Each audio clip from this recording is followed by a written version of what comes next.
just to make sure that we try to stay as calm as possible, try to get you guys out of here as quickly as possible.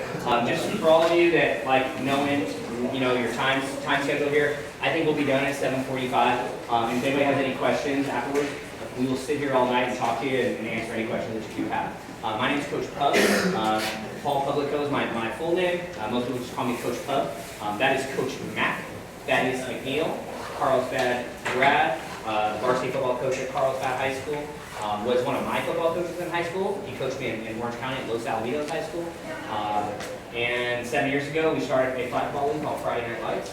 And 7 years later, it's gotten to be a point where people who played in it are now coaching it, like DJ and Navy, some of our high school players.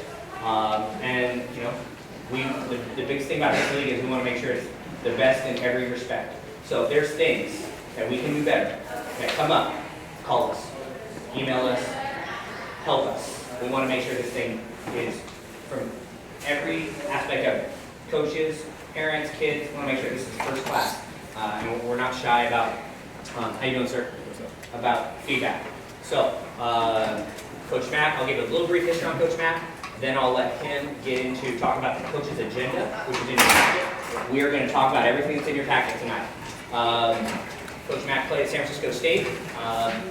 He married his high school sweetheart, Carlsbad High, homecoming queen, and biology major at UCLA, Kelly MacNeal. Kelly Mack, as we call her. She helped Coach Mack a lot with forming teams and just kind of reaching out to people and making sure that we're all squared away. Coach Mack is an English teacher and a varsity football coach.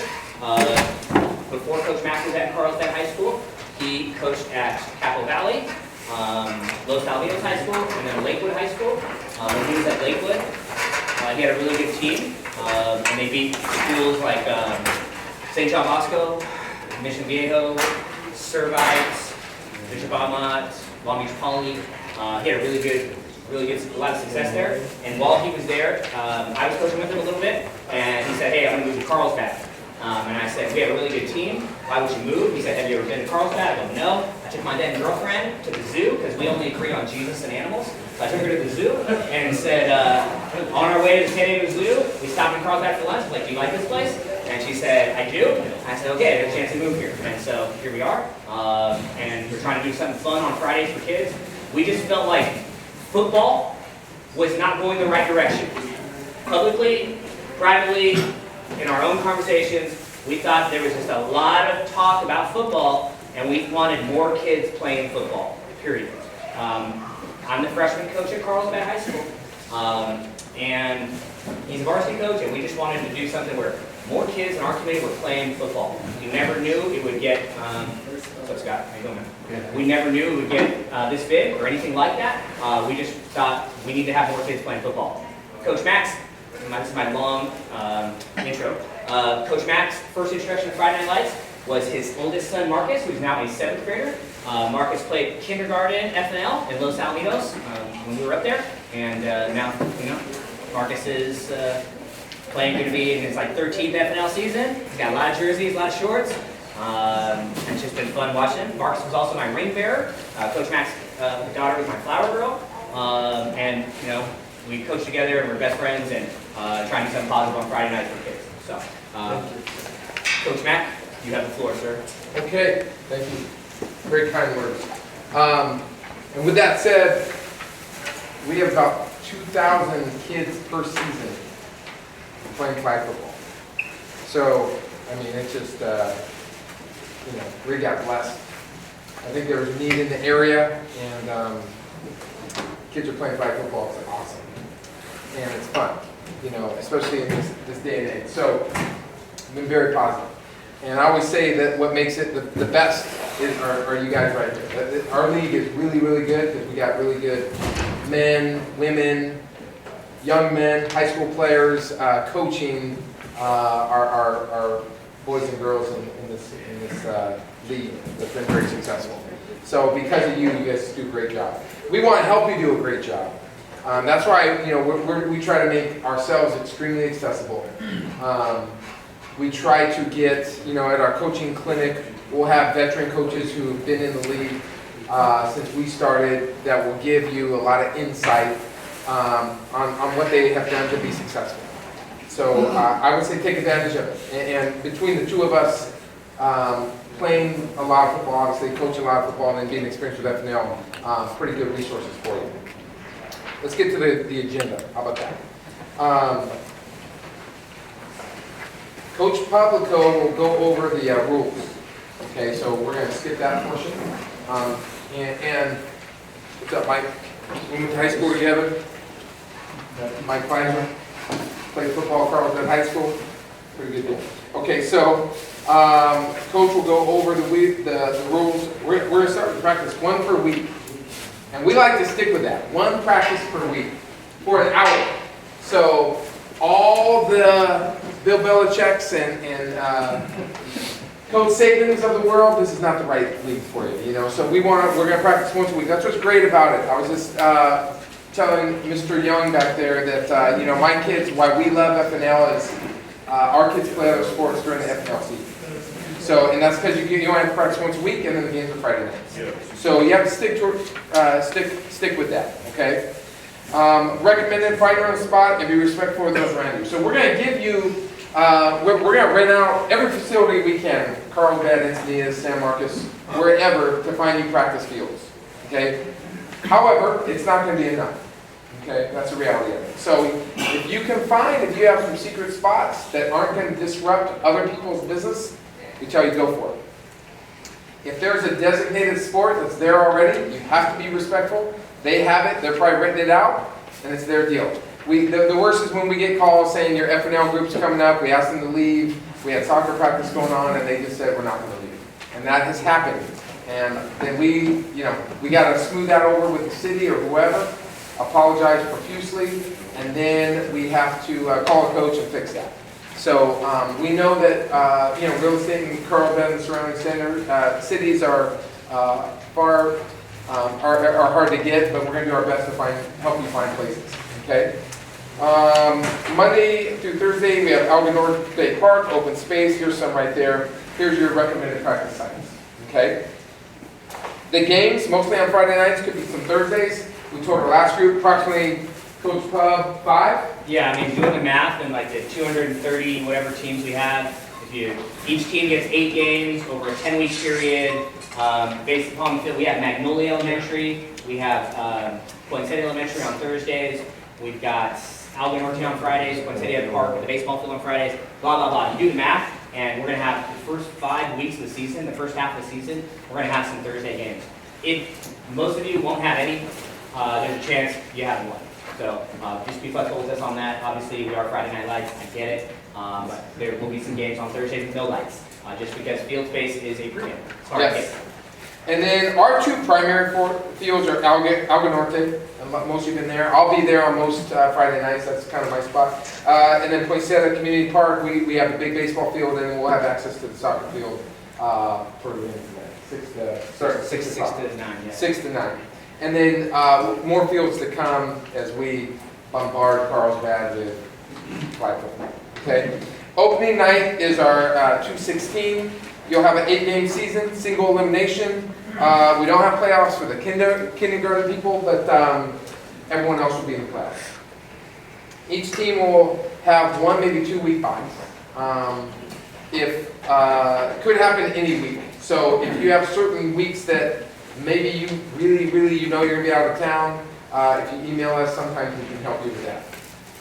No guarantees. No guarantees, and there is a specific person you will email for schedule stuff, and it's on your coach's cheat sheet. Her name is Jen. Some of you have already had contact with her. We'll talk about that later. Playoffs start in mid-February and end around mid-May. And we can't control... season starts. This is typo. Season starts. Well, it might be a little early to start in February, so we're going to start the season in February. But just, spring, what's going to happen? It's going to be rainy. We're probably have some rain outs. We had a couple last year. So we got to just go with it. And the city just shuts us down. Okay? Or we'll shut it down. One year we decided to play through some rain, and we had a small percentage of people who didn't like it. They said, some moms were yelling at me, we're putting kids at harm, they're going to get pneumonia and all this stuff. And then we canceled the opening week last season on President's Weekend, and we got a bunch of emails saying that we gotta let the kids play. Yeah. So, I don't know. Yeah. My kids played in it, they had a ball, so, you know, to each his own. Shorts. Okay, you have a short order form in your packet. This is a big deal, the shorts. Big deal. Now, you don't have to buy them, but whatever you wear, do not be sloppy. Our ability to, our coaches need to do a better job regulating the shorts on their team. We understand kids lose things, I get that. But like, we can't have weeks in a row where everybody's wearing whatever, like fluorescent shorts, guys. No, Like, pick a color, stick with it, have everybody wear the same color. Buy them all at Walmart or Target or Dick's, it doesn't matter where you get them, but everybody please match. No pockets, no stripes. Please make sure that your shorts, that we look good out there, and that more than anything, if you have pockets, we've seen dislocated fingers out there when kids try to pull flags, so be aware of that. the advantage if you order the shorts, they'll match perfectly with the jersey. Okay, that's the advantage. But we don't want to say you're buying it to buy those. Mesh shorts, all colors, color selection, team jersey colors are listed on the website. They have to be the same color, as Coach said. There's some late order subjects. Shorts will be picked up with the team jerseys. So your short pickup is on 2/7. Okay? Now, going back, no stripes, no pockets. Have the right, you know, you're the head coach, make sure that they look right. Because I will be the first one to say, hey, what's up with this? Why does he look like that? Because I don't want our league not looking tight. I want it to look the right way. Okay? Everybody good with that? Uniform sponsorships. Okay, you also have a form for that. Every team will need to get a sponsorship. It's $260 per team. Sponsorship fee, it's mandatory. If no sponsor, the fee is split between the players, $32.50 times 8. That's how you get that total. Must have the money and form filled out to get your team jersey. Turn in the sponsorship form and $260 on Wednesday, February 7th at the Senior Center right here, and they get you the times and dates. I can say from experience with my kids, we're at the point where it's the same group of 8 kids that have gone through. We've gone through mostly all the sponsorships. We usually kick down the extra $30. But within the 8, the team of 8, I think 9 times out of 10 people find sponsorships.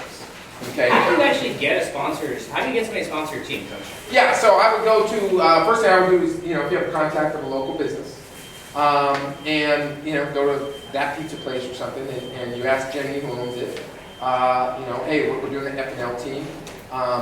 Is it possible that you could sponsor the team? And they say, well, you know, of course we want to help the community, what else? Well, they do get a plaque, a team picture with a plaque, and then their business goes on our website. And it's taxed up to donation. The key is the sponsor. If you're lazy, you will end up paying $32. Well, everybody will. If you all say, hey, you know what, guys, we can all avoid paying $32 if we all just make an effort. And if everybody makes like a half-hearted attempt and goes into 2 or 3 places and says, hey, my kid's gonna play this type of league, will you guys sponsor?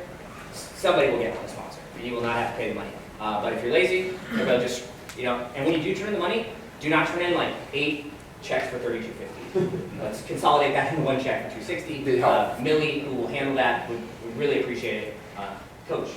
Yeah, if can the sponsor advertise like at the games, like put up a banner or something City like of Carlsbad does not allow anything like that. They don't let us do that. Oh, okay. They don't know.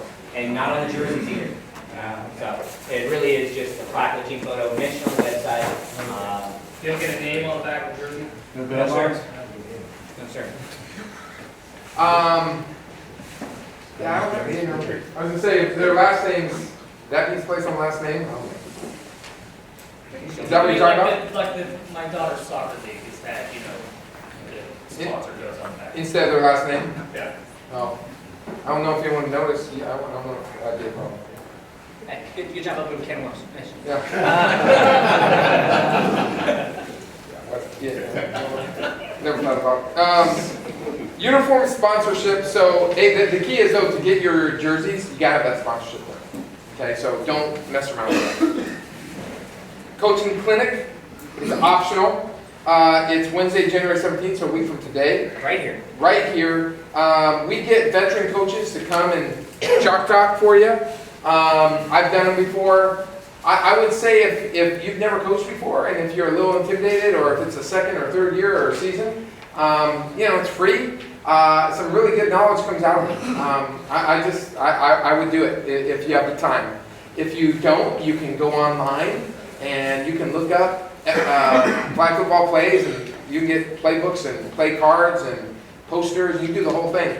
It's been a good resource for coaches. I think we keep doing it because we've been told that they really appreciate it. It's helpful. And we also, our boy Wesley over there, he is filming not only our coaches meeting tonight, but he will also film the clinic next Wednesday. So if you can't make it, we're going to film it, upload it to YouTube, and you just spend an hour on your own watching it. It's all good. We understand that you can't make everything, so we try to put as much video content out there as possible. I think I may have sent out the link to the previous clinic already. Maybe some of you already clicked on that. And the advantage is, if you're there, you can ask pertinent questions that you need to get answered. Okay? Like, how do I organize a practice for first and second graders? Well, I have no idea. All I know is that my significant other volunteered me to coach this team. I have no idea about flag. I don't know anything. You need to show up.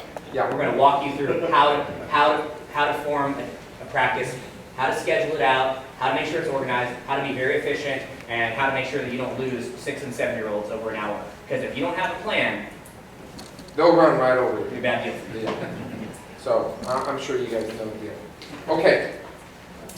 Tonight, you're picking up, hopefully you got your two footballs and your set of flags. Make sure, sometimes the coach collects that after every practice and they're in charge. If you leave it up to the player and they forget it, game night, you can have a problem with that. They always at our desk, or the tents that are set up on game night, we always have flags and footballs extra that you can buy, but that's going to be your decision on that. Team pictures to be announced. 2 options. You choose the date that works best, but more info to come. Part of the price for FNL includes a team picture. Our company that we use, they do a great job with that. I have all our FNL pictures at our house. It's a nice deal. The thing about pictures, here's how this works. If you're good at checking emails, and you're quick on that, you will be able to pick your picture time. If you're lagging and you're not real good on the email, then your picture time is not going to be very good. So what will happen is the picture company will get our email list for all the coaches, and they will email you directly. Hey coach, sign up for picture day. It'll have 2 dates. It'll have, I think we already picked it, like March 3rd, March 10th, let's say, I think. Do you want to sign up for March 10th or March 3rd? Click on it, and then it'll have times. 8 a.m., 9 a.m., 10, boom, boom. And those of you that are on top of it, you will pick your time when you want it. Those of you that are not that on top of it, you're going to end up with a less desirable time. We pay for 2,000 kids to take pictures, 1,200 to take pictures. So not everybody does it just because it's a Saturday morning and people are lazy and they just figure like, I can just snap a photo with my awesome iPhone. It's fine.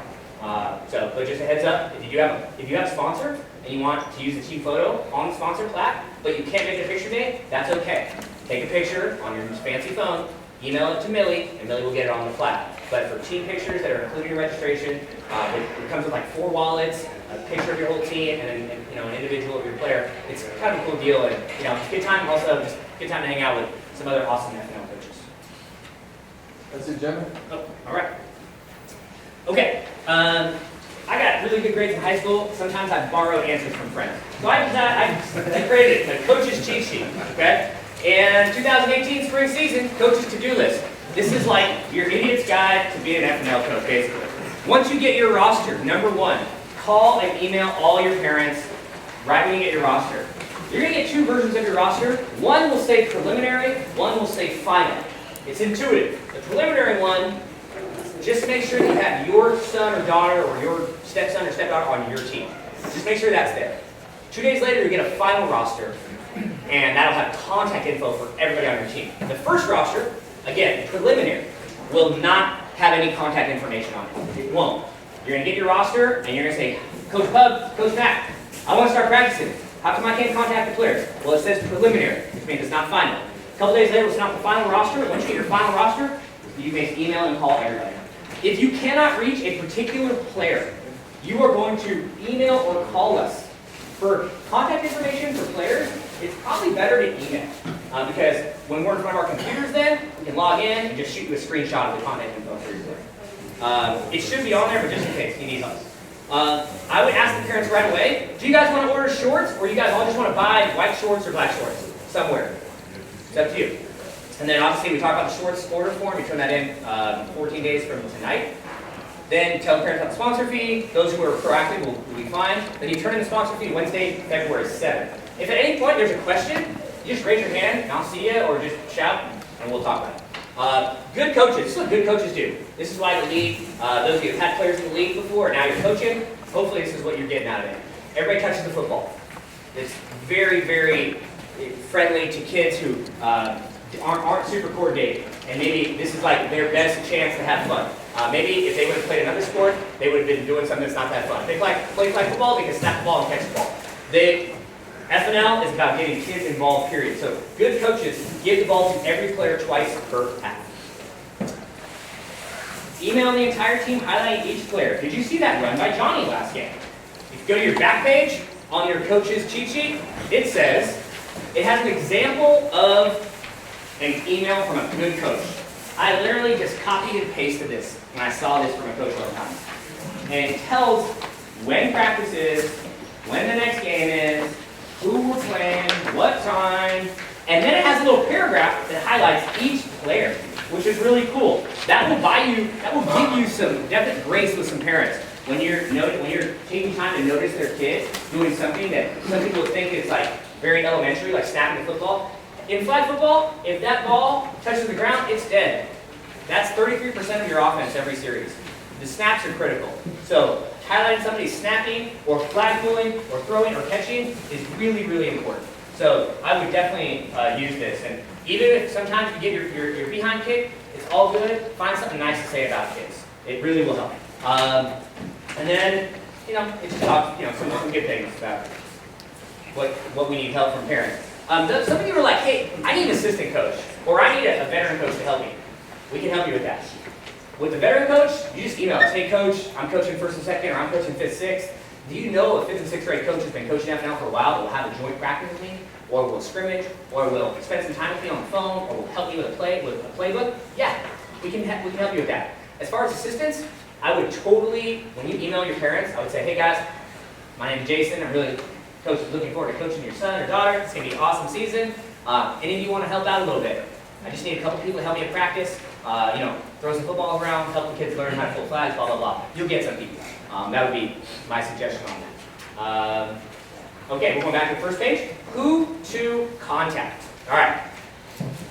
So my name's Coach Buck. I do 3rd, 4th, and 5th, 6th. And those are the divisions that I make teams for.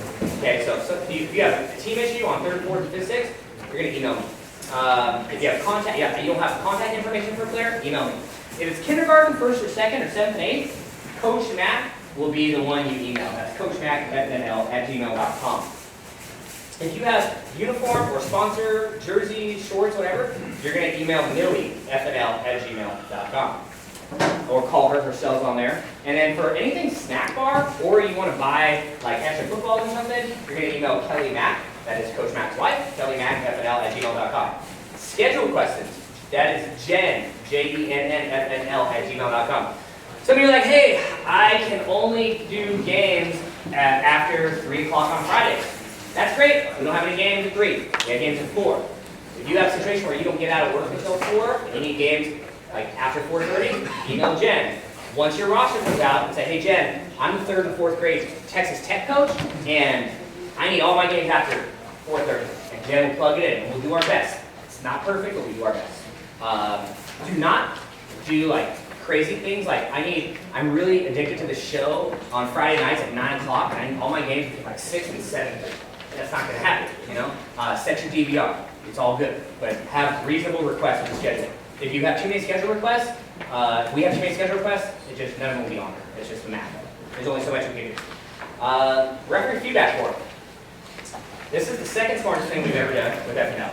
We provided a feedback form that is electronic for coaches, and we will email it out to you.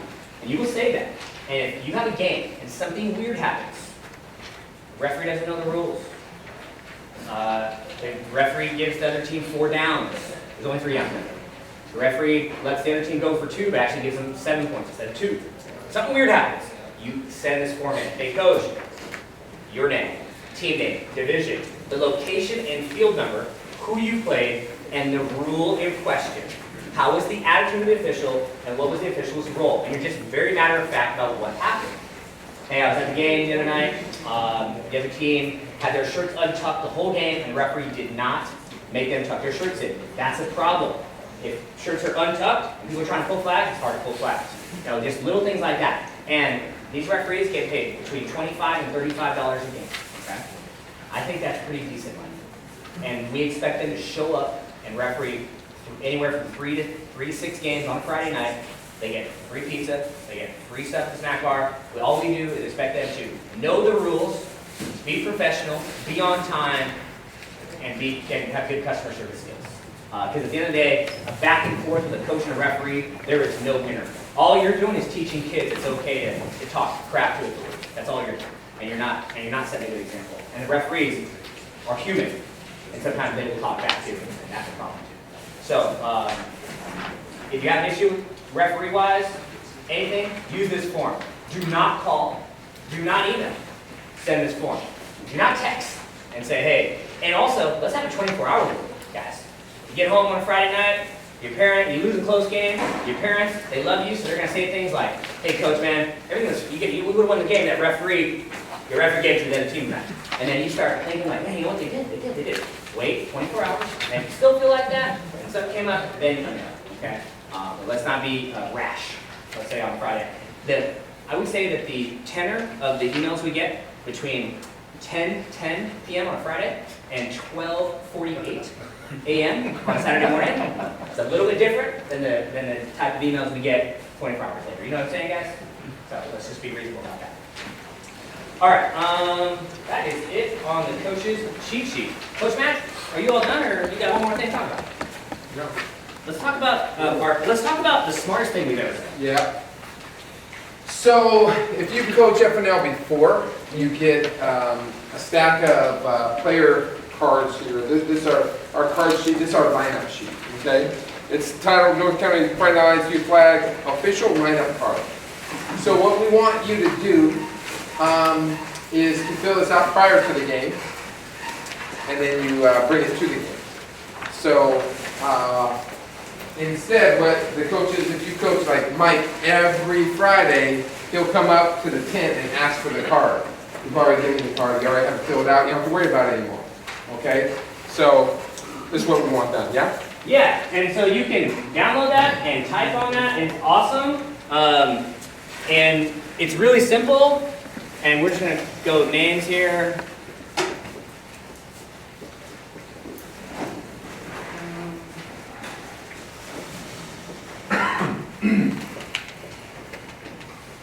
Alright, 1, 2, 3, 6. Sam and Sean. Alright, so you have 8 players here. Here's how the math works on FNL, okay? You list, if you're looking at your lineup card, you list all 8 players, and then you just put an X in the box of the quarter this player is going to sit out.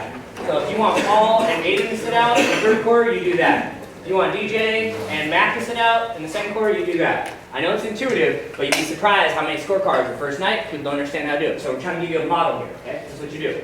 You just put an X in what quarter they're going to sit out. If you do the math, everybody will play 3 out of 4 quarters if you have 8 players. You're going to play teams that have 9 players. Don't freak out. The 9 players, the coach will pick 3 of his players or her players to play the entire first quarter, okay? Then these 3 will only play defense, okay? And then these 3, call that player 3, will only play offense in the first quarter.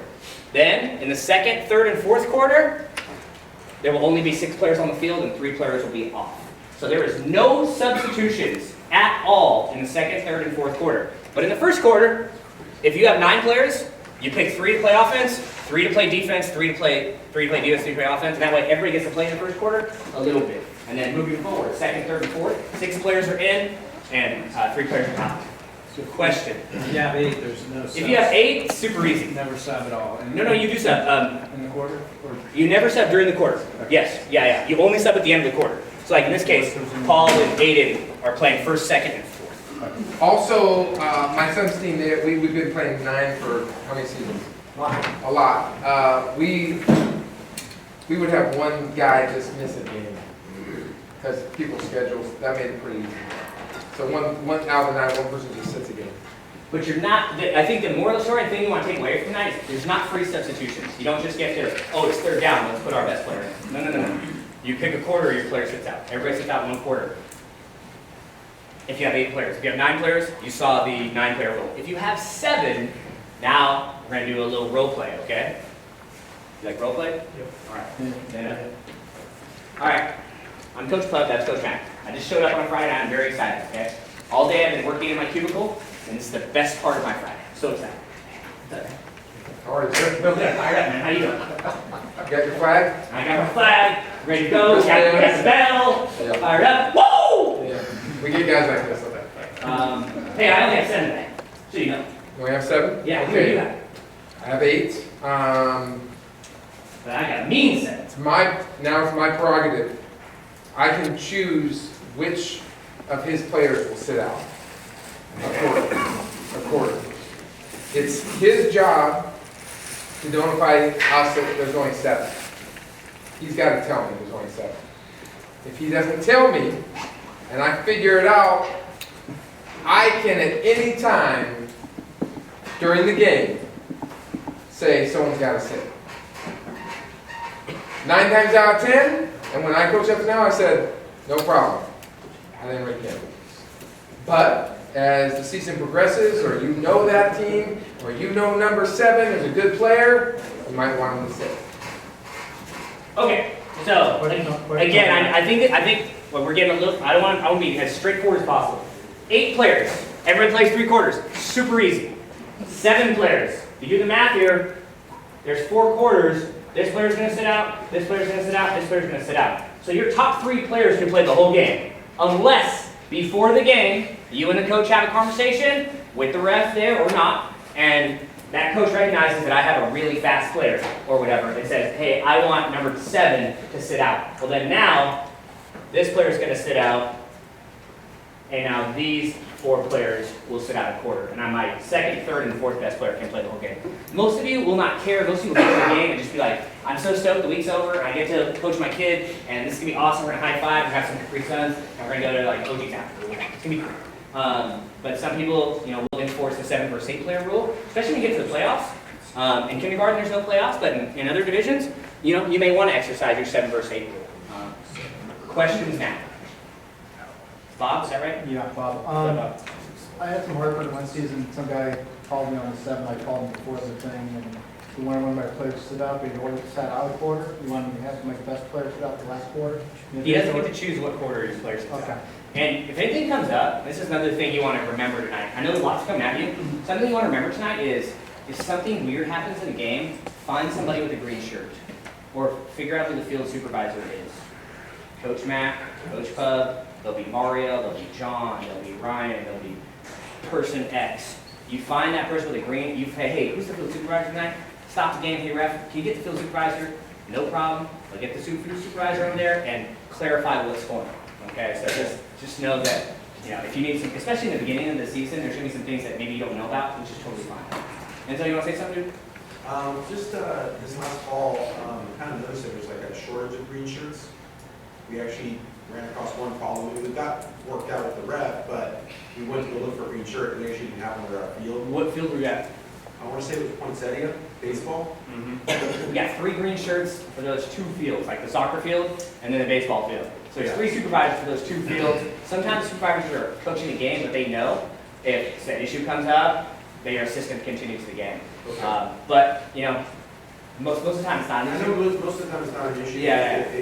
There was seemed to be a little bit of shorthand. I know that you guys have Friday night football as well, so I know that there's In the fall it's a little tough, in the spring, Okay. is what it is. But that's generally how it works. And you know what ends up, if something came up, then like you just deal with it that night, oh well, and then the next day, get on the phone or email us, hey man, last night I was at the field, I was looking for a supervisor, I couldn't find one, and then on our end that tells us like, maybe we need to staff better, or we need to make some sort of adjustment to the schedule so that the supervisors don't have games at the same time, something like that. Questions? Yeah, hey Bob. Two bucks. Yeah. We ran into it in a couple of games. How do you deal with when you're 8-on-8 teams and the coaches aren't sitting everybody in the quarter, they're keeping their best player in the whole game? I mean, I see the way the math works. There should never be a situation like that. And if somebody's doing weird stuff like that, then you gotta let us know. Hey, coach, just a heads up. We were at the game last night, and this coach, 3rd and 4th grade, UCLA, they kept their best player in the whole time. Then I'll call that coach, like, hey, coach, tell me about a game last night, and we'll start going back and forth. I'm like, how many players did you have last night? And he'll say, I had 7. Oh, okay, cool. Or he say, I had 8. Okay, did everybody sit out? And that's the conversation. Like, oh, you know what? I messed up. I should make sure I subbed. Or he'll lie, which is, and I know youth sports, it's crazy. Sometimes people do weird things. So hopefully nobody in this room does that. That's not what this league is about. We want everybody to be on the up and up. We want the folks to be on the kids. Let's try to do things that are somewhat, what's the word I'm looking for? Myopic. That's the word. Don't be weird. Don't be weird. Don't be weird. Okay. So we have the lineup card. There's a sample playbook in here. I coached FNL one time. I've been a high school coach for 12 years. I played college football. And my plays that I did for FNL, my team went 1-7, so like, don't be. If I would have had I think better athletes instead of like future writers, engineers, and architects, I think I would have been fine. But like my team's like aggregate ACT score in like 8 years is going to be incredible. But when it came to catching football, very hard time. So those are some sample plays. It gives you like a framework to which to start your offense and stuff. And if you want to get really into the weeds on football, we're going to have that coaches clinic next Wednesday night right here, and it'll be awesome because we're going to have like a 3rd and 4th and 1st and 2nd grade like half hour, and then we'll have a 5th, 6th, 7th, and 8th grade half hour. Where if you're a coach in whatever one of those divisions, you get a chance to like really pick the brain of somebody who actually coaches that specifically and has done that successfully. Okay. All right.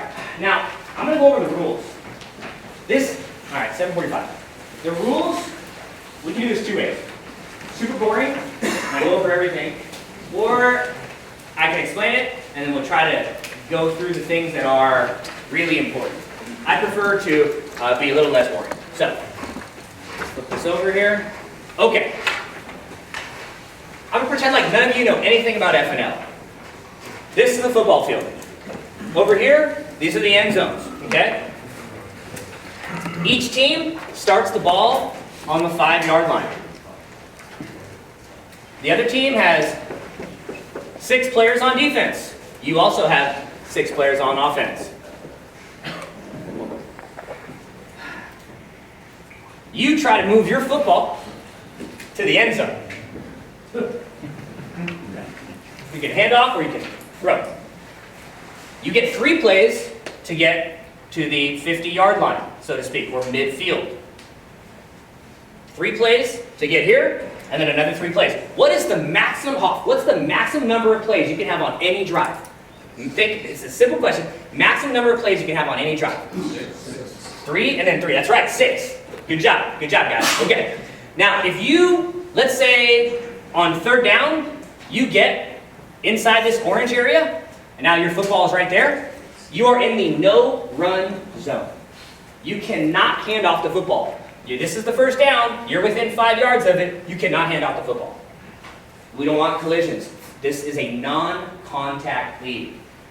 If there's contact, the referees could call it every time. And we tell them, call it. We would much rather have them call every penalty than let the kids play. We would prefer the emails or phone calls that come from parents. You know what, this league really, it just protects kids way too much, and there's just not enough contact for me. Fine, you're in the right league. We're trying to make sure, or wrong league, we're trying to make sure that everybody's safe and there's non-contact. Now, are some 6-year-olds going to bump into each other? Of course, like things are going to happen. It's all good. And referees make those decisions. But in terms of the rules, there's no running the football. So, you must pass it. If you can't run it, you must pass it. Those are the rules. All right, so now you get a 1st down, and same thing over here. You're in the no-run zone. Same deal. So, we've established, we all know there's 3 downs, get the 1st down, 3 downs, get in the end zone. There's no run zone, there's no blocking at all, there's no blocking. How many of you ever played flag football in middle school or as a kid? Anybody ever play flag? Did you raise your hand if you got to block when you played? Me too. That's not this league. You have to do things that create distractions, meaning hand ball off to somebody and everybody scream over there, or do a reverse, or fake a reverse, or pump fake and then flip to somebody. You have to do things that create distractions. You are not blocking. Coach, in the no run zone, shovel passes. Totally passes fine. behind the line of scrimmage, okay? Totally fine. So, Coach Mack, I am going to use you. Okay, Coach Mack's coming in motion. I got a ball too. Oh, wow, good job, you came. Very nice to meet you. All right, so he's a receiver. I'm the quarterback. I'm going to shotgun. Down. Set hut.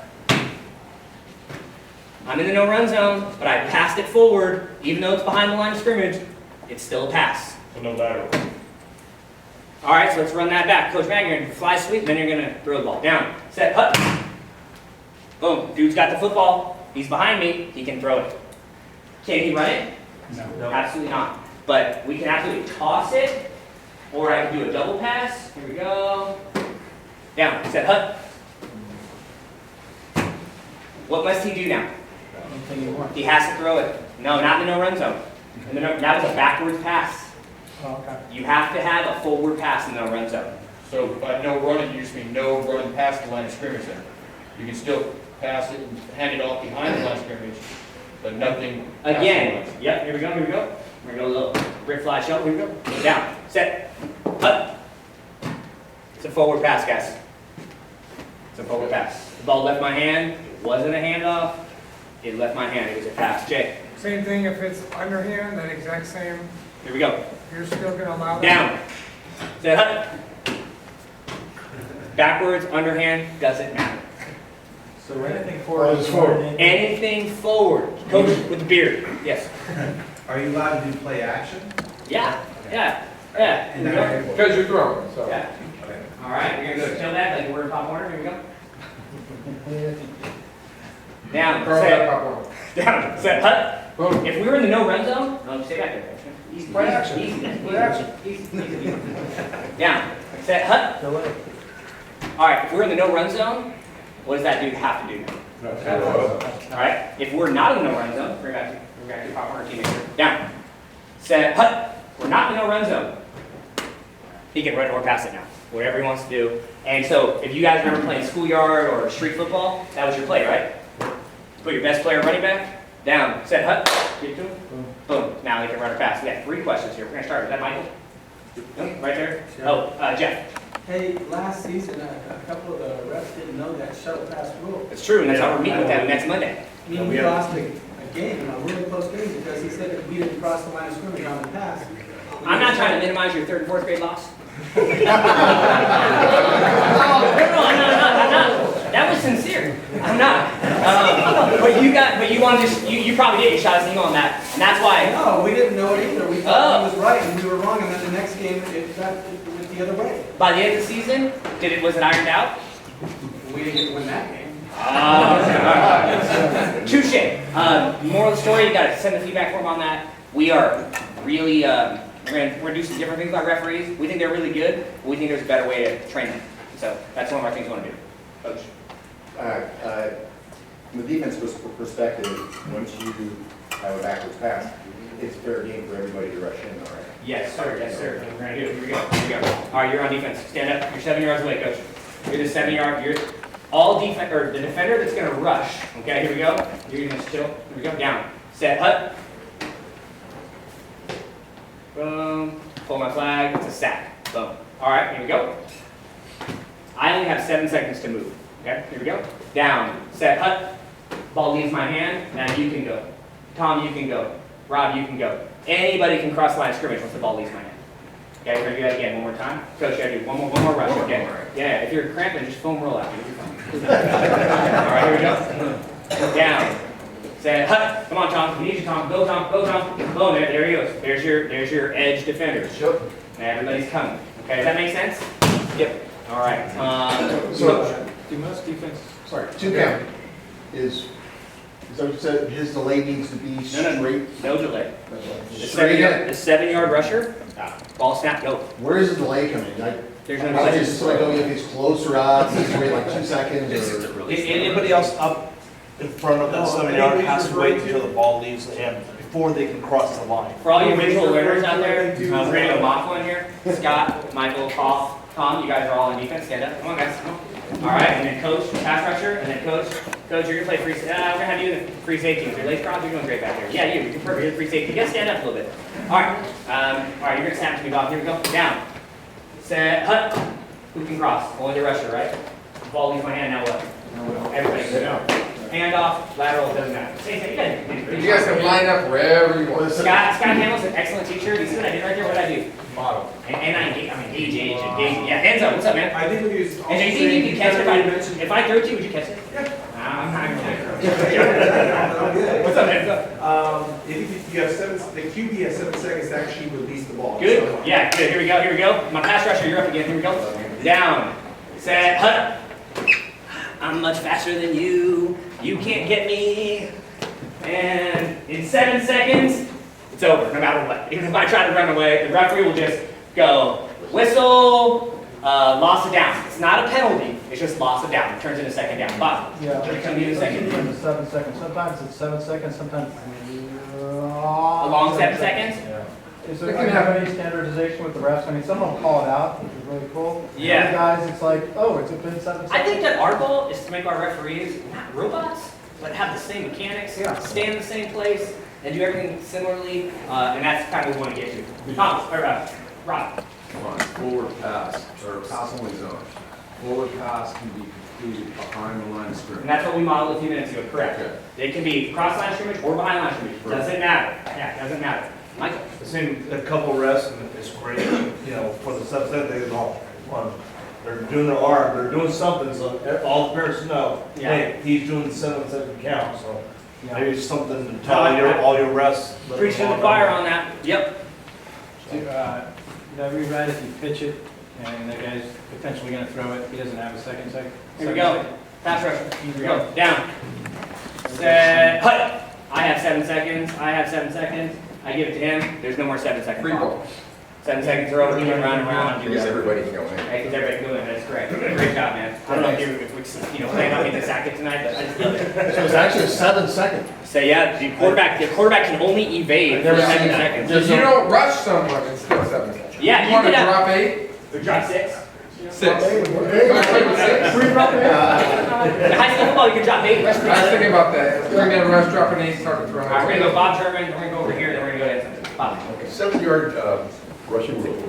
How many rushers can you have, Bob? As many as you want. Many as you want. Line up all 6 back here. The problem that arises is that when they're calling the signals and they say hike, and then the center does not hike the ball, these guys all jump when they say hike, and they're 3 yards closer. They gotta jump back. Before. Or they can't rush. The refs don't call it. I've seen them call it, they call it. We talked to the ref and said, okay, we're gonna intentionally. Try to drop them off, take away the No one rush. count? By doing a double All right. count. You got a little Gambrino in you? We're getting buried in the weeds a little bit. We're gonna do one more. Get tired of them jumping. Pass rushing coach. What's your name, pass rushing coach? Russ. Russ, stand up, Russ, man. Let me see that Marcus Ware stance. All right. So here's what Bob's talking about, okay? Green 80. We're gonna go on 2 here, Mike. Here we go. Green 80. You go on 1. Down. Set. Hut. Keep going. Hut. All right. Now, did that rusher start at 7? By the time the ball was snapped, where was that rusher? 5 or 4? Yeah. Can that rusher cross line scrimmage now and rush me? You cannot. Again, if he goes back. Yep. You Go gotta back. go back. Boom. Yeah. They were telling us they couldn't go, if they jumped and they went back, they wouldn't let them run. I think that they have to get back before the ball snapped. Okay. So that rusher, you basically null and void that rusher. Yeah. Okay. Yeah. Is there a marker for that? Or the 7? Yeah, the referee walks 7 or has something he puts down, he or she puts down. We're gonna try to make it so that the referee either stands there or puts a marker down there. But some referees in the past have walked off to 7 and then walked off to the side or like done different mechanics, and we just want to make that standardized. Coach, yes. What are the dimensions of the field? Good question. It all depends on what field you're at, right? So this is width, I'd say between 26 and 28 yards, okay? And then your length, somewhere between 45 and 50. End zone to end zone. 30 between the goal lines. Right, and so then like your end zone is 7 or 8. So if we do the math here, let's say it was 50 minus 14, we're 36 yards, goal line to goal line. So your first down's at the 18 from the goal line. That's generally, Alvin Norte is a little tighter. Poinsettia baseball field and Poinsettia soccer field about the same. Magnolia about the same. Alga's just like the only one's just a little tighter. But it's beautiful site. Yes, sir. One ref per game. One ref per game. Yeah, you get to the playoffs, you get to like the semifinals and finals. There's 2 refs per game. Yeah. If we are training referees or we are trying to plan for a rainy day, sometimes we'll have 2 refs there. But that's not the norm. Normally it's 1 end zone. Play clock? Yeah, 30-second play clock. In between every play, you get 30 seconds. You'll be surprised how fast that 30 seconds goes. And those officials are humans, so they're going to have some grace with you at the beginning of the season. They're going to say, okay, coach, hey man, you're at 25. Hey coach, that last play you got off in 35. Coach, that next play you got to be under 30. They're going to help you a little bit. Because they're humans, we will tell them, give nobody any grace. Call every penalty. Call everything at 30 seconds. Basically, train the coaches, they got to get their plays in that, you know? Because if you're taking time in between plays, what's that taking away from, guys? You're not going to get 2 handoffs per half. Your kids aren't going to touch the football. That's the reality. So those teams that want to go fast, those teams that want to go no huddle, and want to have your big boards and pretend like you're like a real college football coach, which is awesome, it's great. And you want to, everybody go no huddle, you got your wristbands and stuff. You got to wait till the referee marks off the football, 7 yards, boom, and then turns around and says, Houston, go. So there's some limitations on how fast you can go, but you still can go fast. When he coached, and he's the winningest coach in FNL history. His first and second grade flag football team, when we started this, went 8-0 and won the championship. After that, we had dinner, I said, Coach, man, we can't be winning the league, man. And he was like, yeah, you're right. And so he Didn't get to coach anymore. Yeah, he retired. He retired on top, man. It's all good. Listen, no, it worked out. Anyways, and so you know, he went no huddle. And in first and second grade football, if you're like a competent coach, like all your professions, like he coaches every day. You know, it's like, no, love you, Coach. Anyways, anybody else? Questions? Anything? Hey, yeah, let's keep going. And then we'll go over you, Coach. Do most teams rush a guy defensively? I would say most teams at the lower levels put their best player at rush. Yeah. And they make that. When that ball snapped, you have a fast player, and now all of a sudden, like, things get disrupted. You get to the older levels, because 5th and 6th and 7th, 8th, the ball's out. The rusher is not as important. Not that they're not important, just like, you know, the younger levels, you put your best player rusher, it's a problem for the other team. We're going to go here, then there. No first down on offense. Yeah, you get a first down, dude. No, okay, so let's just say you don't. Let's say you don't get the first down. Where do you get the ball? Other team now gets the ball. Back to 5? Back to the 5. Yep, coming out that way now. Make sense? All right, in the back, my free safety. Yeah. All right, so if you have a player line up to rush, Yeah. they can just go straight, they don't have to wait 7 seconds? Or do they have? 100% correct. Okay. 100% correct. If you line up at 7, ball snap, you can cross. Bam, okay. Yep. There were times when I coached, again, don't listen to me, but my 6 players, I didn't rush, and I just waited for that play clock to be my pass rusher, essentially. Because the players I had in that particular season, even if they got to the quarterback, they wouldn't go flat. So I was like, love this man, just keep it on that. I don't want to disparage the 10-year-old, like, coach, my bad. Also, see, what about like screenplays? You know, on a screenplay, like definition of a screenplay. Not a screen, but like you screen a defensive player, you know, like a little rough route, little combo. Okay, so That never happens. all right, so I'm a defensive coach, and Coach Mack's an offensive coach. Okay, and so defensively, if I'm trying to cover somebody, and like the other receiver bumps into me, and I can't cover my guy, I think that's cheating, right? He thinks that's just play offense. So the truth is, in flag football and in pro football, you see it all the time. There's constant rubbing, there's constant people crossing, there's constant ways to try to get defenders caught up. You just gotta teach them how, you know, if they're gonna, if I'm gonna post up like you just can't be there, and, you know. Yeah, you can't set Don't make an it obvious intentional, screen. you know.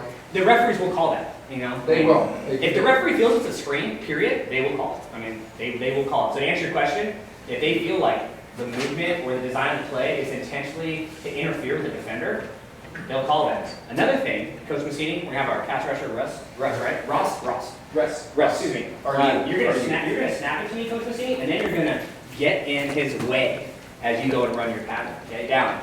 Set, hut, boom, and he gets in his way, and then now what is that? That is blocking. That dude cannot do that. That rusher is entitled to his area at the quarterback, the offensive player cannot stay in the way. Does that make sense, guys? But in the center, I could, What can you do? like, Down set hut? he's rushing, I can go like this, I can come right here, do that. block. Yeah, but you know, in that case, like, you look like you're trying to catch the ball, Yeah, you know? or I may just put my hands up, Yeah. blocking them and the ball. Yeah, you know, I mean, as long as you're not tripping them. Yeah. Yeah, you guys gotta get on the refs, because Oh, we oh. did that with you just did. 2 steps, turn around, Yeah. and the guy called us for blocking. It's Yeah. like, come on, Were you throwing the ball to the player? or pass play, but we had like 3 Was options. the intent to block or was the intent to No, throw? he turned around, he was an option. Alright, semantics. Just talk to those guys. Yeah. Coach Paul? Hey, sir. One of our guys normally matches rushes, but then another guy's rush. Went up like this, as the quarterback threw it, Oh. but he went forward with his arms, and they called a penalty. I guess one Alright, thing we're gonna we give do Russ is a break this. from pass rushing, coach. Can you pass rush for me? Alright, here we go. Yeah, hold on, wait, set yours back good. I was gonna check back. Alright, good job, coach. Down, set, hut. Come on in, coach. You are rushing the passer. I have the ball in my hand, you knock it out of my hand. Penalty on you. That's horrible. Penalty on you. Okay, alright. Now let's do it again, coach. What should you do when you get here to quarterback? Yeah, set, hut. Boom, we got 7 yards away, and now you get here, and then Basketball. pull my flag. Oh. Just pull my flag, it's a sack. Yeah. So now, scenario number 3, coach, one more time. Down, set, hut. I go to throw the football, your hands are up. I accidentally hit his hands, he deflects it. He didn't touch me, it's fine. Nothing wrong with that.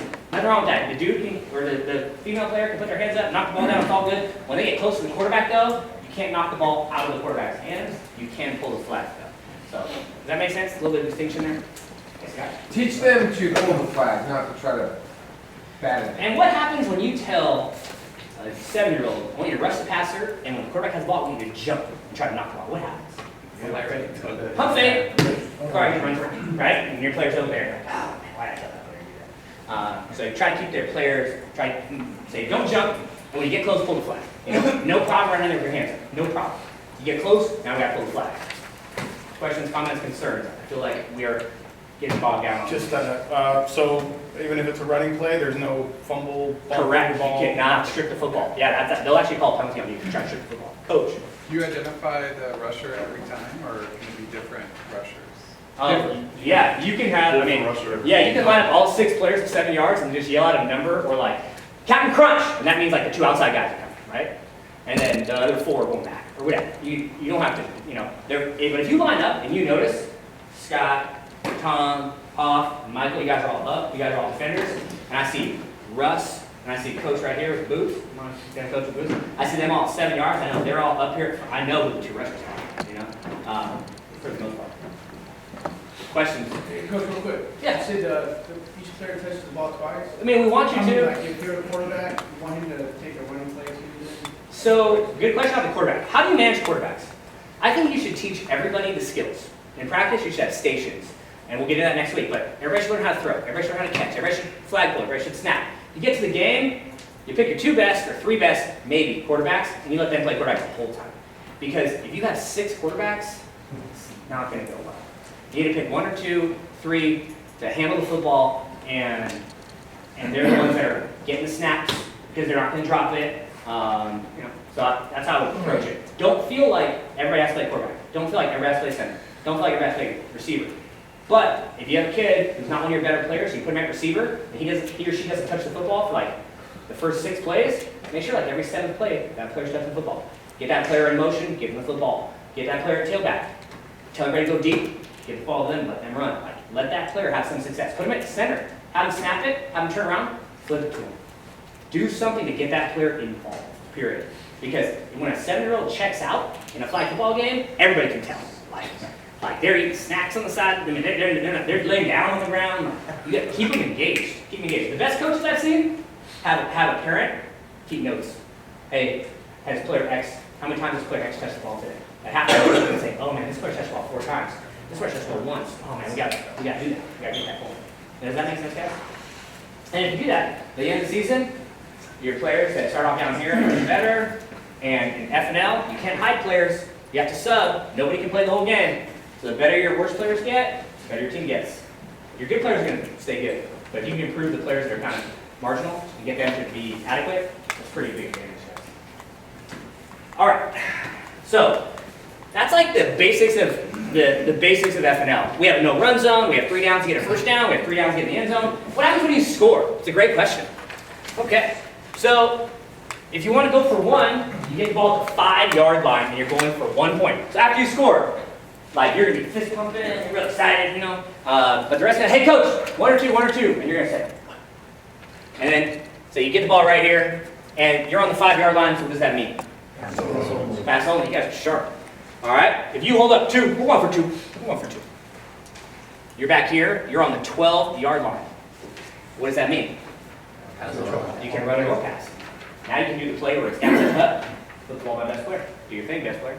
Or you can have, you can run it or pass it, whatever you want to do. But that's the rules. Going for 1 and going for 2. Let's talk about the clock. The clock always runs. When does the clock stop? Only on timeouts. That's it. And quarters. That's it. The clock will always run. You're going for 1, you're going for 2, clock is running. 4 10-minute quarters, and we have a 40-minute game that has to take place in 50 minutes. Every team has 4 timeouts, a halftime, and a quarter. You do the math. How does that happen? Timeouts are quick, halftime is quick, quarters are quick, and we get it done. The last thing we're going to do is take time away from the players. Players get 4 10-minute quarters, but halftimes do not expect to have some sort of like incredible speech. There's been no speech that makes players catch the ball or pull flags, guys. It's not happening. Focus on things you can control, help them with techniques, remind them if they have the outside. Hey guys, remember, Johnny, you have the outside. Hey Jim, you got that outside. Let's force it all in the middle, guys. Let's work on those things. Don't work on motivational speeches. So, point of that, clock's always running, unless you call timeout, quarters, halftime. And those halftimes and quarters are not times for like everybody to sprawl out and chill. It is. The game's going. The game's going fast. How long are the timeouts? I mean, we say a minute. Yeah. Max. Most coaches don't take very many timeouts. But feel free to do it. I mean, you get to the end of the quarter, right? Let's say you get the ball on the 5-yard line with 2 minutes left, right? Or maybe the other team scores.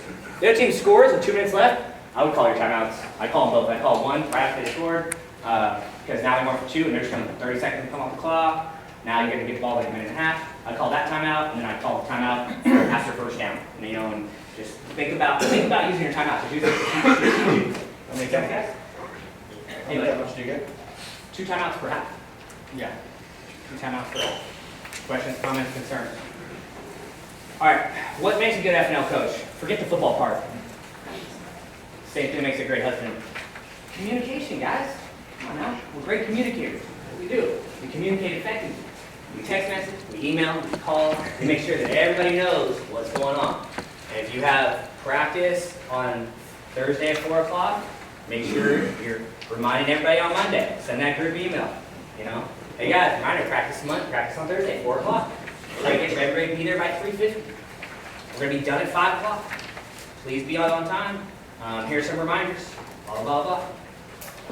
Be good communicators. The coaches we've had issues with are the bad communicators. Paris Hall's like, I don't know when our game is. Well, man, it's on the website. Okay, sir, my coach doesn't, I don't know when practice is. He cancels at the last second. Okay, that's a problem. Like, be consistent or be communicative. If you're going to change schedules, just be communicative. Everybody's normal. Just, no, not everybody. But send a group text or send an email and let everybody know what's going on. Just be highly communicative. Is there any contact in this league? No contact. Will there be some contact accidentally sometimes? Yep. Right. Doesn't mean okay, overtime is in here. Overtime is in here. Okay. Overtime is it's like a super lengthy, detailed example of what happens in overtime. Bottom line in overtime, if Coach Mack and I are playing against each other, it's tied. If it's first and second or third and fourth grade, man, it's time to eat pizza. We're going to pizza corner. See you later. Everybody ends in a tie. No big deal. 5th, 6th, 7th, and 8th, they play overtime during the regular season. His team gets the ball 3 times. Or they have 3 plays. If they score in 2 plays, I have to score in 1 to win. If they get on 3 plays, the ball starts in the middle of the field. In 3 plays, they get down here. The ref marks the spot. Now it's my turn. And after 3 plays, I get right here. Coach Mac's team wins. Whoever gains the most yards in overtime wins, is what usually happens. And there's detailed scenarios in there for you, but what usually happens is yardage wins, or an interception for a touchdown wins the game. You throw an interception, guy returns it for a touchdown, it's a wrap. Game's over. And so, Each team scores in 3 plays. let's do it again. All right. Yeah, each team advances to the 5-yard line. Let's do it again. Each team scores in 1 play. Let's do it again. And if you start on defense, now you start on offense. Kind of like college football is. Question overtime? You know, it's rare. This is a big thing to mention, and we're going to reiterate this, but we've had some times where both teams have left the game thinking they won. I would just get clarification on that every quarter. Hey, coach, or hey, ref, what's the score? I'll be cool. I have to, hey, ref, what's the score? They're going to make mistakes. They're doing 6 games, and you remember the math I talked about? A 30-minute game in 50 minutes with timeouts and quarters. They're writing fast. We are on them about, hey, we got to move. So make sure you take the time to figure out what the score is. Hey, Enzo. If I could present the refs, last year we had a problem where we actually skipped a quarter. He forgot to call a quarter.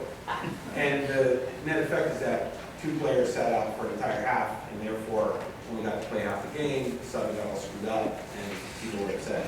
So you guys talk to him, just it was after. We'll tell him not to take over. Nice guy, but you know, he also had the 2 best players out for an entire half, and we had to get thumped, so. Maybe you should have been so mouthy, Enzo. I was kidding. I'm kidding. You're so nice. I get a little mouthy. It was nice that time. But yeah, you just talk to him about making sure that they're calling the quarters very loudly, because he felt he called it on my when he heard you. And even the other coach didn't sub either, but he only had 7 players, so he didn't care. So. Duly noted. And anybody else? Hey, coach. What are typical scores? Typical scores?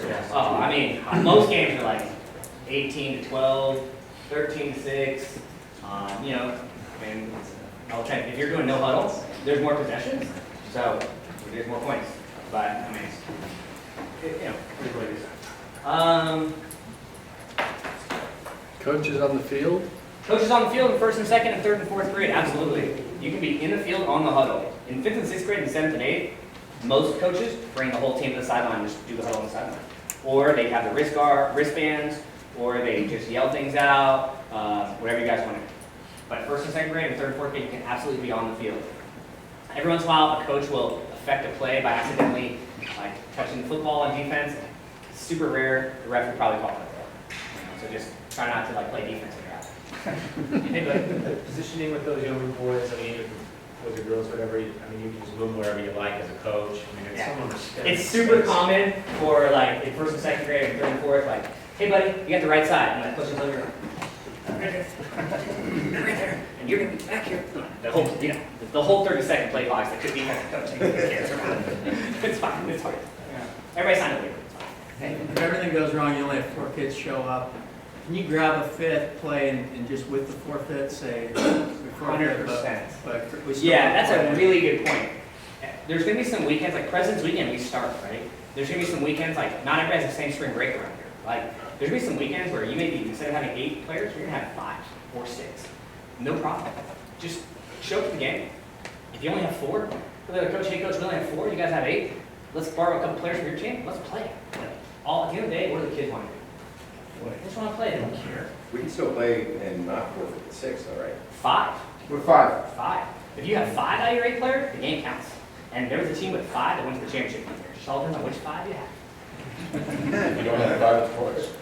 4 would be a forfeit. You guys all show up to the game and somebody got sick the last second or somebody got called, whatever, it is what it is. All throughout the game, you got 4, you just go up to the coach, hey coach, hey let's play. I have a neighbor friend on the sideline. He's gonna play, we're gonna forfeit. Technically we lost, but let's just have a game. You know, or hey, can we borrow a player from you or whatever. You guys work it out. If you borrow a player from them, you still forfeit. Yeah. The team that has this team's other questions, kind of general questions, or I was trying to use one to move? All right, how many quarters are there, Coach? Good job. How many minutes are there? 40-minute game, 10-minute quarter. How many timeouts do we get? 2 per half. Very good. When does the clock stop? Timeout. Timeouts and a half? Quarter. That's it. When are you allowed to sub? Quarters. What if you play a team that has 9? What's the one thing they get to do? First quarter, they get to sub kids. 3 kids play offense, 3 kids play defense, 3 kids play both plays. That's the only time there's any weirdness on the subs. And then, everyone's always on a big team.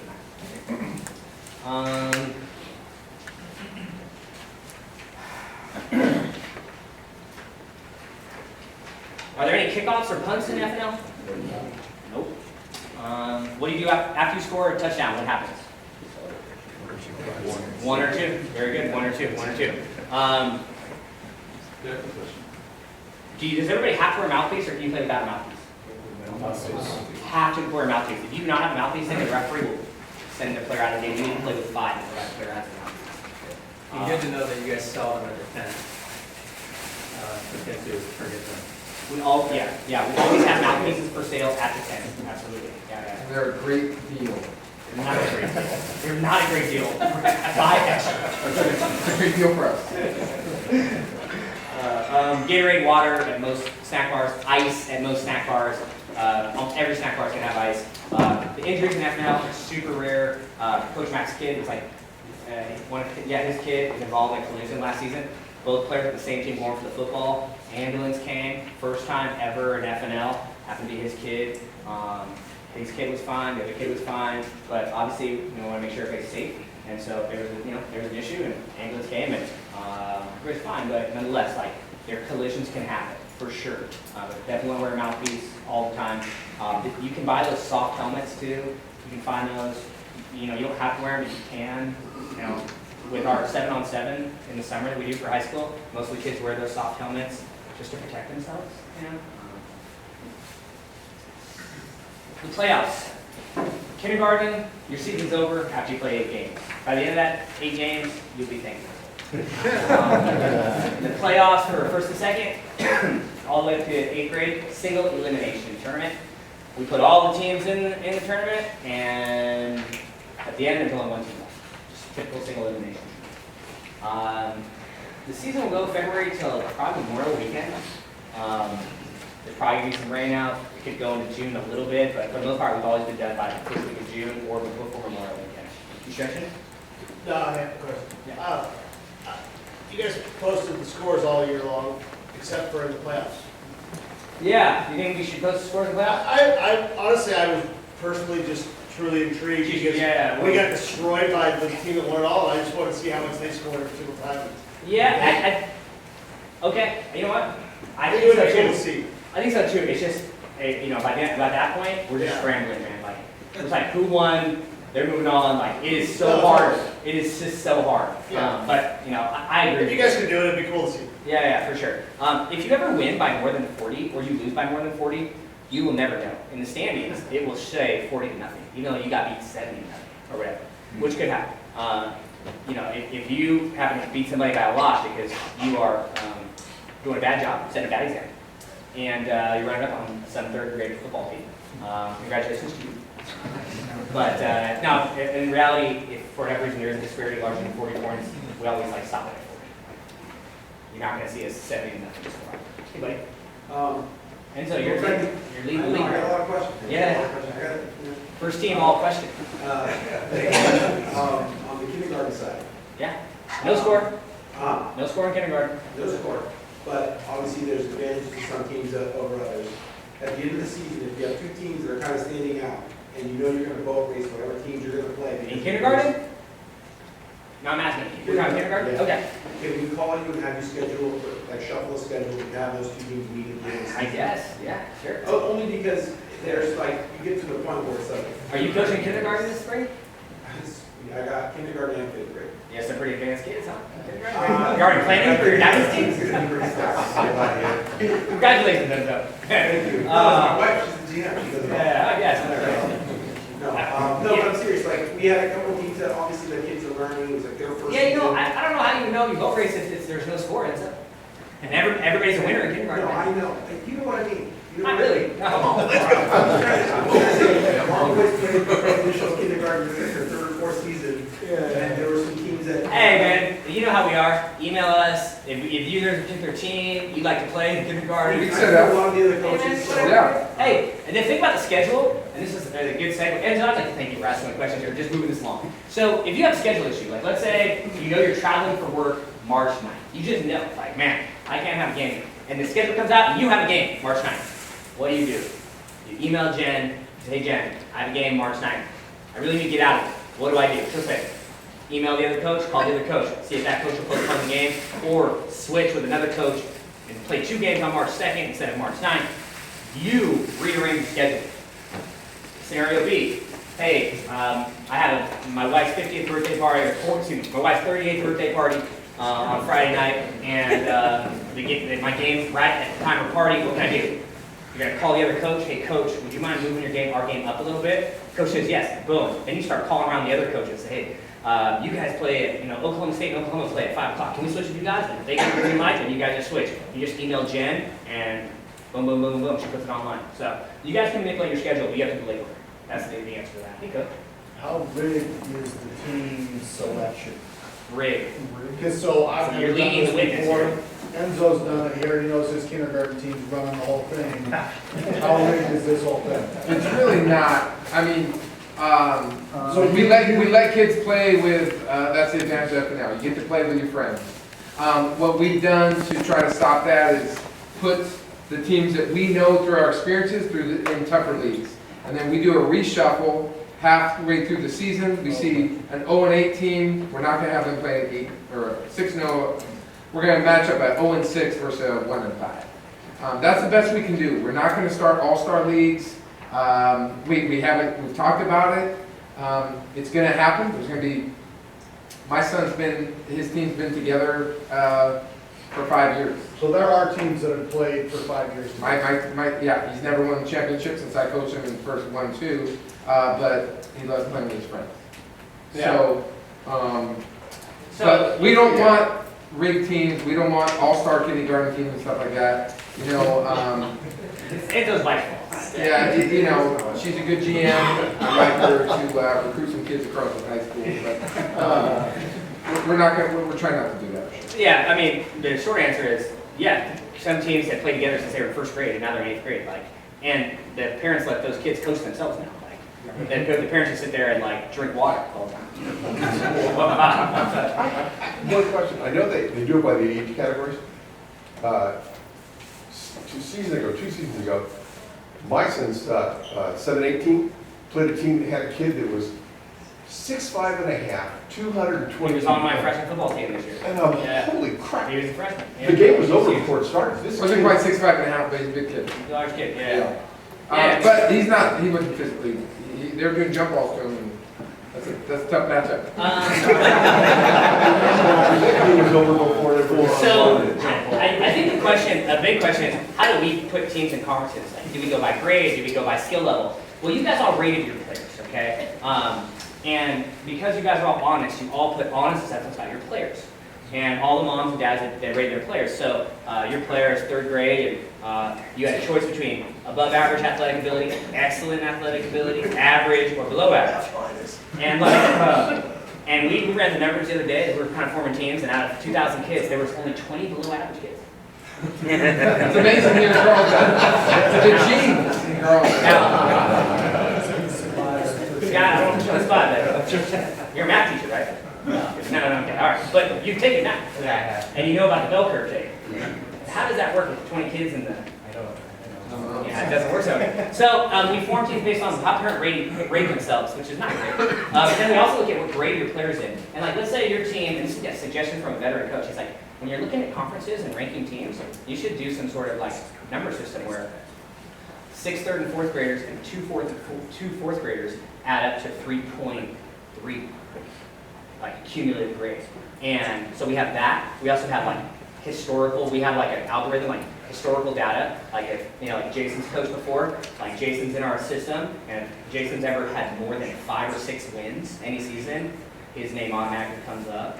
And we just if you do that enough, we start to figure out which coaches are taking this a little too seriously. Well, guess what? You guys get to play each other this one. And, you know, you have once you guys Which most coaches like that. They want to play. Yeah. They don't want to whoop on teams. And then if you're just like a normal, nice, honest person that showed up, you know, to coach flag football, then you're going to play other coaches that did the same thing. You get to the playoffs, sometimes, you know, we'll move all the advanced teams like one bracket, sometimes we'll let them all play each other. We can figure that out later, but for the most part, we try to balance the conferences so that if you're in the Pac-12, all the other Pac-12 teams are about like you, and what good or bad, you know, however we look at it. And we do not get 100% right, which is why we do a reshuffle halfway through the year. After 4 games, we say, okay, this team is 0-4. They're going to play other 0-4 teams the rest of the way. And if all those 0-4 teams play each other, Somebody's winning. somebody's winning. And out of 72 teams in 3rd and 4th grade in the fall, 71 got wins, guys. So as a coach that went 1-7, that one win was awesome for our kids. Hey, coach. Have you guys, with how many more teams you're getting each year, have you ever thought about just playing within the, like, so just first grade? I mean, there's probably just enough first graders, you know, nowadays, or just 2nd grade, just 3rd grade. Creating more We stacked our team last year with first graders, you know, so. Yeah, I mean, we killed it, obviously. There's positive and negatives to that. Yeah. I mean, we had all 3rd graders, and we played teams that had 3rd and 4th, and we played teams that were all 4th graders, and we beat them all, and we took first in our division, their playoff division. Nice.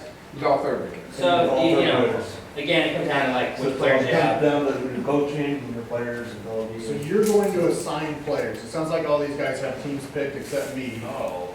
You're Not going at to all. assign players? You think about with 2,000 kids, you think everything's, they're all picked?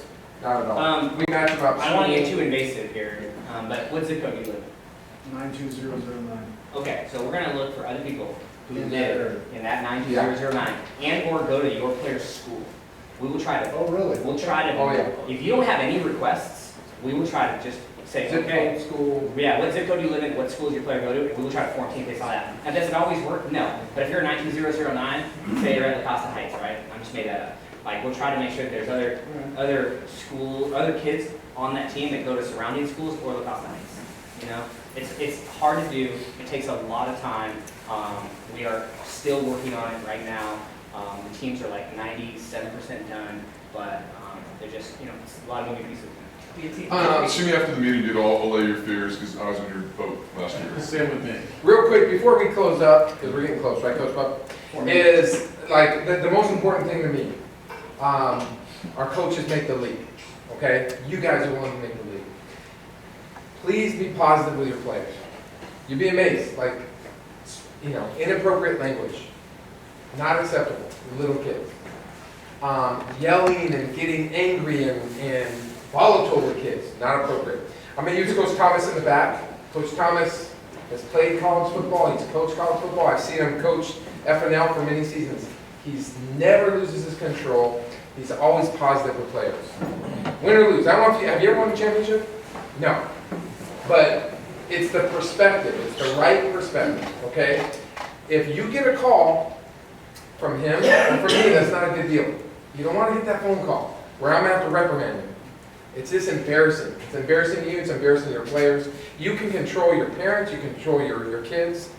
Do the right thing. You will not, your name will not be in the paper Saturday morning for the big victory on Friday night. Nobody cares.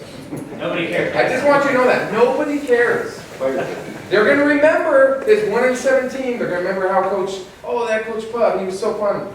You know, that was, we didn't win any games, but we had a good time. Or, you know, that's what you're looking at. Please do a good job. That's the most important message. The rules and all that can take care of itself. And just go into it. The refs aren't that good.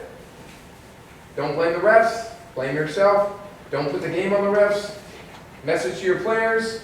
Hey, we got to make more plays. It didn't come down to that pass interference. We should have scored in the second half or in the second quarter. Something like that. Everybody understand that? I'm kind of going through all these rules. I kind of picked a few that I thought were important. And obviously, you know, we had so many anecdotal, you know, we had a lot of engaged audience there, which is great. But, you know, if you guys want to ask individual questions or just talk to us after, I think the big question is when do we get our rosters, right? And we're working on those. I think that they'll be done in the next 2 to 4 days. you'll get a preliminary roster. That preliminary roster will not have any contact info. You'll just make sure your player is on your team. Number one. Your That's it. son, your daughter. And if your player is not on the team, which happens every once in a while, we mess up. Email us, hey coach, my player's not on my team. We'll say, oh, we're gonna fix that. And so then, when the final roster comes out, there'll be a little bit of shuffling between preliminary and final. Then, once the final roster goes out, look at your coach's cheat sheet, follow those steps. If you have issues, you text, you call, you email. We are very responsive. I personally drive a lot for work, and I prefer phone calls. I'd be happy to talk to you. So you just call me with issues, email, not my favorite, but whatever. It's all good. Do what you gotta do. What's a good website to download plays from? Downloading plays, I would say, obviously you have to Just so you can download more intelligent. I would say come to the coaches clinic next Wednesday, man, or go online to the coaches clinic that we posted on YouTube, or just it's Caleb, right? Yeah. Just email me, Caleb, and then say, Coach, you have any clinics or any plays, blah blah, and I'll shoot you Well, we don't back. have a plan like that, we have to decide now. There's an app called Playmaker. Okay. Playmaker is an app. I'd be remiss if I didn't tell you about it. You bring that, you do your plays on Playmaker, you get in the huddle, you press play, it shows where everybody goes. You're red, you're green, you're yellow. It's like $10. Make your life a lot easier, guys. You can share it too. You can share it too? Yep. Yeah. All right. All right, have a good night, guys. Have a great night, guys. Thank